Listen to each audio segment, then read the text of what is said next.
thoughts on education that we are going to speak about. So, ma'am, my first question would be with you, like being the director of the NTPC School of Business, what are your roles and responsibility towards students?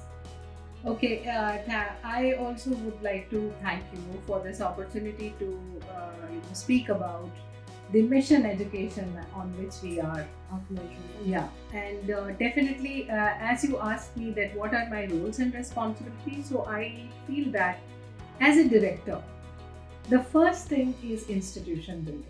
Yes, Because an institution building is a great task somebody can lead with vision, leadership, thought process, and what exactly are the mandate from the government policymakers, and what kind of education we want to give to our students, right? So that is my first role as a director. But more than that, I also feel that we in the education are somewhere responsible to upbring. What Swami Vivekananda has said once, that we need boys and girls who are well educated.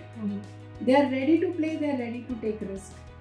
But that calls that they should be socially upright, culturally refined, knowledge-wise they should be wonderful, like they should be ready, curious learners.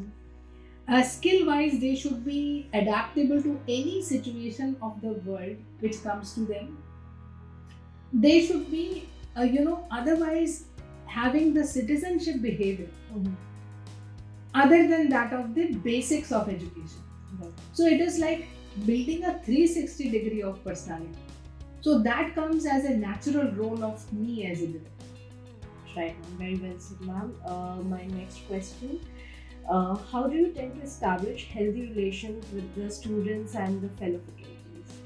I think that's a wonderful question, and I, coming from the human resource development background, I definitely believe in people management skills.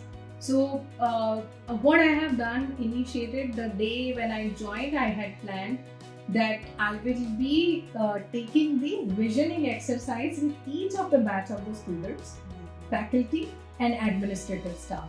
Right. And we did a mapping exercise. Through that mapping exercise, we came to know that what kind of an aspiration they have from the institution, expectation from the institution, where are the bottlenecks, and what can be the roadmap to achieve it. So, it is kind of a bottom-up approach, what we call in human resources, that you involve everybody and create a sense of loyalty to the organization.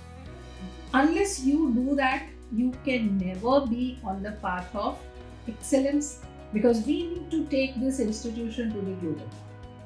Definitely, ma'am, and it's very, very soon. My next question, ma'am, how does Industry Academy and linkages help? Okay, so as you know that we are the NTPC School of Business, we are embedded as a corporate B school already. Yeah. So we are on the hub of Industry Academy interface. However, we are not restricted to NTPC per se because of the various programs which we are running. So we have PG, DM, Energy Management, and we do have Executive MBA programs also.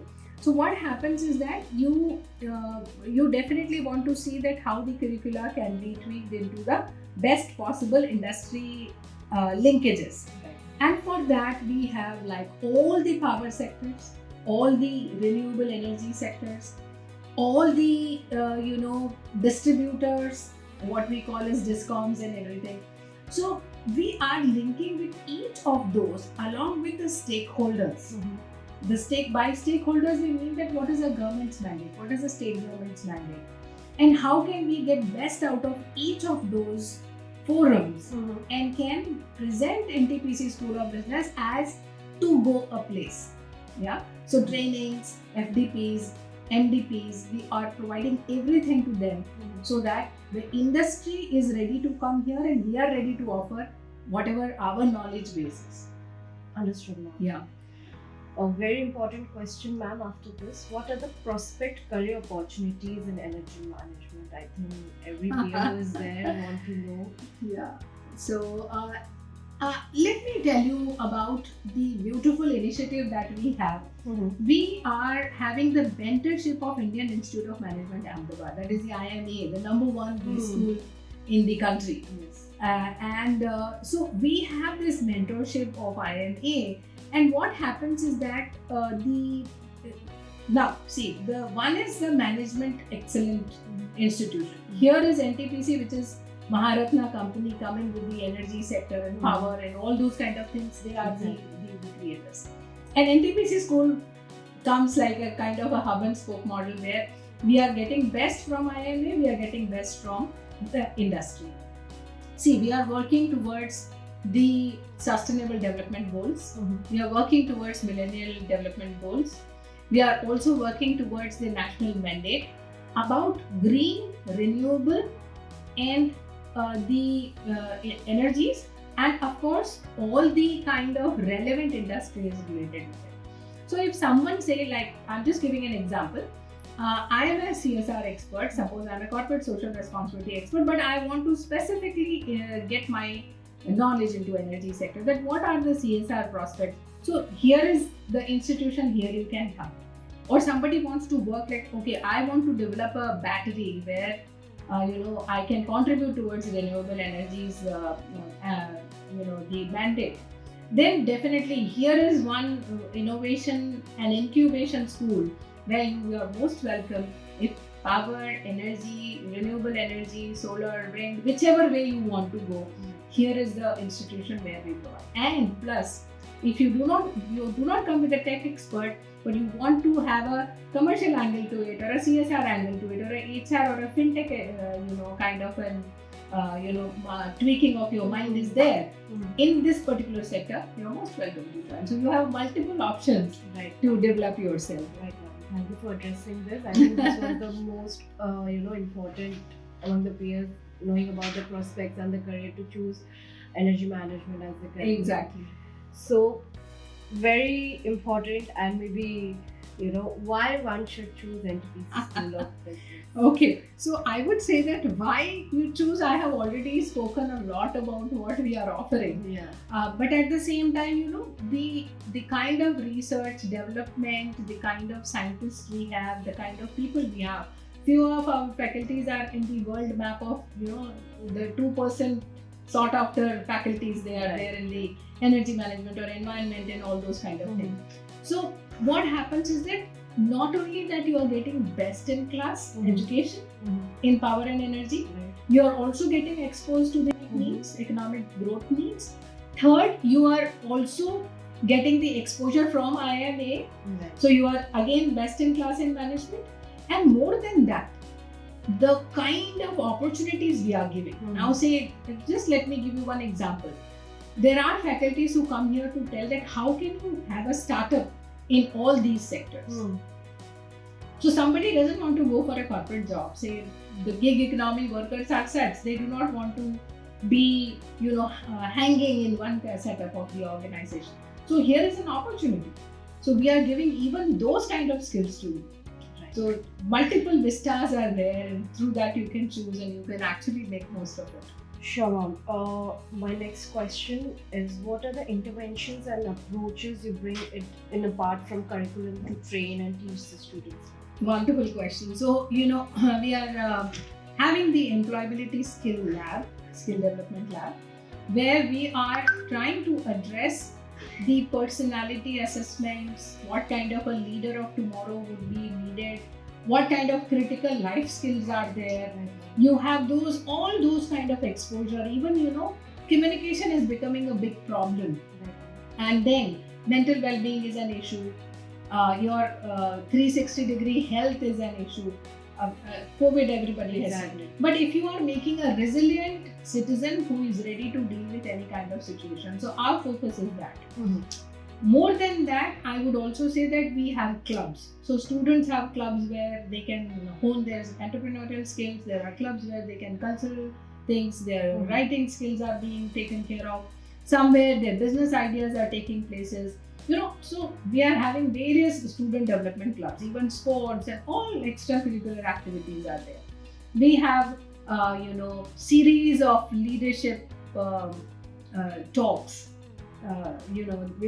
through which we call the best in class scientists and who's who. Like, I'll just give an example, like Dr. Anil Kakurkar, who doesn't know about him? Or say Dr. Mashelkar, who doesn't know about him? So maybe we are calling those kind of people, those ones, they come, it's a lifetime experience for the students to get and learn from them. And secondly, we do have our in-house magazines and kind of things, so where creative spirits and everything can be done. So we are having multi-pronged approach, my dear, and I hope this is the place where students can come and can make their careers, and they can see the dreams convert into reality. Right. My last question, and very important one: what valuable advice would you like to give to the students for them to have a prosperous career? So I'm going to go now a general thing. See, the world is, you might have seen what are the trends of careers and jobs in the entire world, because we are all talking about gig economy. India is heading towards the 30 trillion economy and its development path. We are also looking at the world being vulnerable to certain diseases and pandemics and all that. So what I would suggest is that follow your passion is first word for me, and running behind the money or running behind your passion. If one is at place, that is your passion is at place, the rest everything falls into the place. True. So that is there. Another thing which I feel is that preparing yourself to be flexible enough to learn new skill at the earliest, because the world is moving so fast towards AI, digitization, and blah blah blah. Every day something new is happening, and if you are still not reading the newspapers, if you are still not currently engaged in what is happening in the world around you, you may miss out a big thing. So there is a world beyond WhatsApp, there is a world beyond Instagram, there is a world beyond your imagination, and there you can create and carve your own niche. So I think there is a big calling to and India having the youth advantage. We have the demographic dividend in our place, and definitely I feel the youth of India is capable to lead the world, and there is a big calling.